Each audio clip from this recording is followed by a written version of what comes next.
point de presse sur l'interpellation de M. Odvad Omeki et M. Dieudonné Tevoa-Edjere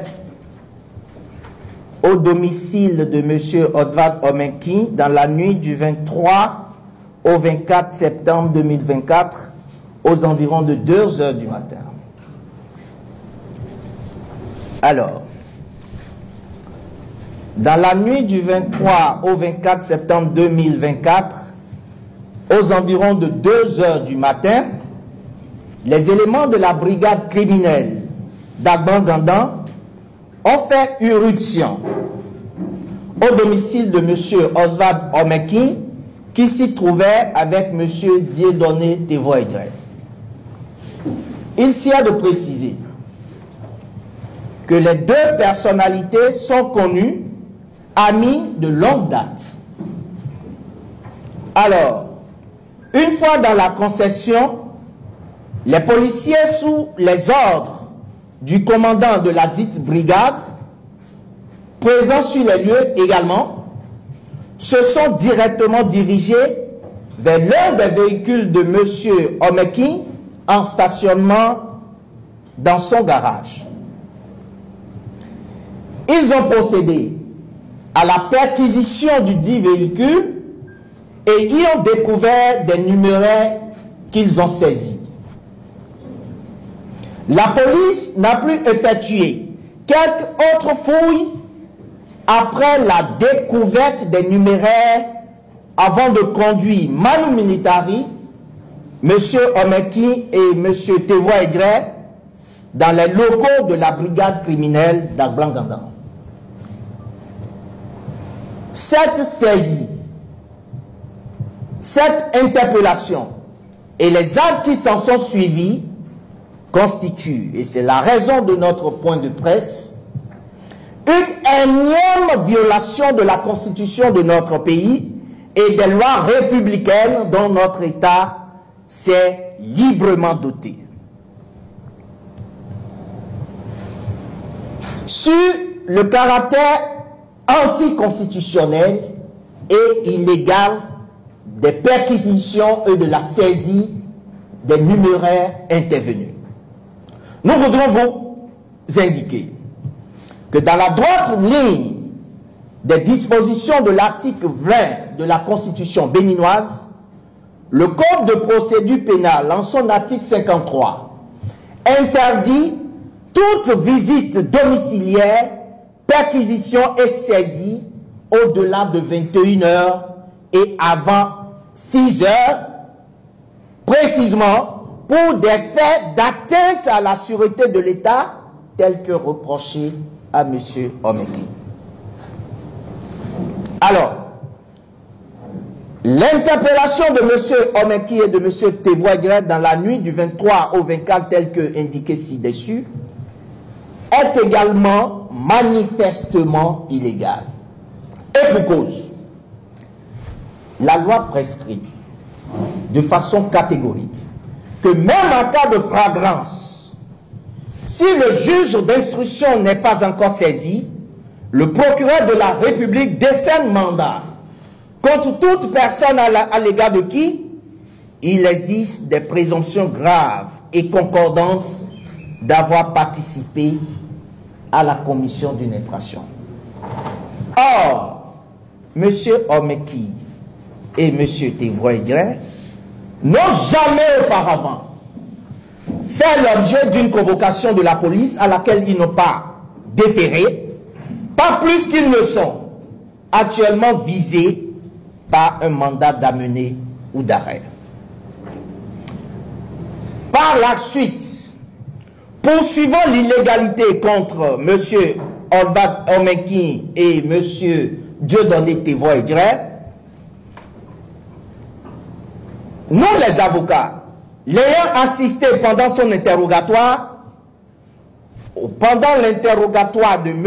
Omeki, il convient de préciser, et vous saurez pourquoi par la suite, ont été empêchés de le rencontrer après la notification de sa garde à vue, nonobstant nos démarches à l'endroit du procureur spécial près la Cour spéciale de répression des infractions économiques et du terrorisme. Or, ainsi qu'il convient de le rappeler, l'article 59 du Code de procédure pénale en vigueur au Bénin garantit à toute personne, dès la notification de la garde à vue, le droit de constituer avocat, de se faire examiner par un médecin de son choix et d'informer et de recevoir un membre de sa famille.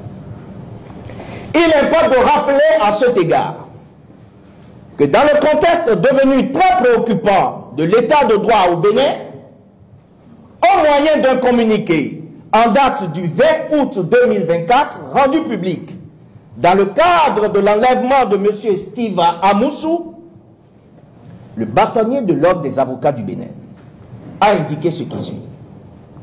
S'il est admis que, dans un état de droit, nul n'est au-dessus de la loi, et que toute violation y afférente mérite d'être réprimée, il est tout autant prescrit, voire exigé, que les modalités de poursuite et de répression des infractions y soient strictement conformes.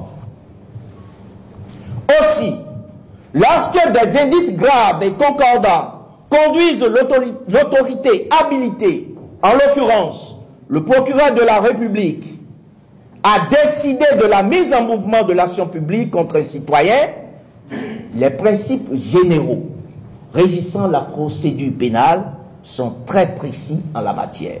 Le bâtonnier poursuit. Pour les besoins de la poursuite de l'infraction, les textes prescrivent que l'officier de police judiciaire adresse une convocation à la personne mise en cause. Si l'intéressé ne répond pas à la convocation de l'officier de police judiciaire, celui-ci doit s'adresser au procureur de la République qui prendra des dispositions requises afin que soit délivré contre celui-ci, selon le cas, un mandat de comparution, un mandat d'amener et un mandat d'arrêt. Fin de citation. Le bâtonnier de l'Ordre des avocats rappelle enfin à cette même occasion, très opportunément, que l'Ordre des avocats du Bénin, préoccupé par cette situation, invite les autorités de poursuite judiciaire à faire preuve de lucidité en se comportant comme de vrais professionnels uniquement guidés par le respect scrupuleux de nos lois pour la garantie de la démocratie et de l'état de droit. Dès à présent, face à ces actes pour le moins récurrents qui défient l'ordre constitutionnel établi et qui mettent en avant une image peu reluisante de notre cher pays, non, avocats de M. Oswald Omeki et Dieudonné Tevoidre, en vertu des normes républicaines en vigueur. 1. Exigeons et nous entendons de soutenir la libération immédiate et sans condition de notre client Oswald Omeki et Dieudonné Tevoidre. Appelons au respect des fondamentaux de notre République par tout citoyen chargé d'une fonction publique aux fins de la préservation de la paix, de l'état de droit et de la démocratie durable. Nous réservons le droit de saisir telle juridiction nationale, régionale et internationale ainsi qu'il appartiendra. Enfin, prenons à témoin les instances nationales, régionales et internationales garantes du respect des droits fondamentaux de la personne humaine et de la démocratie véritable, ainsi que le peuple béninois. Fait à Cotonou, ce 24 septembre 2024, nous vous remercions.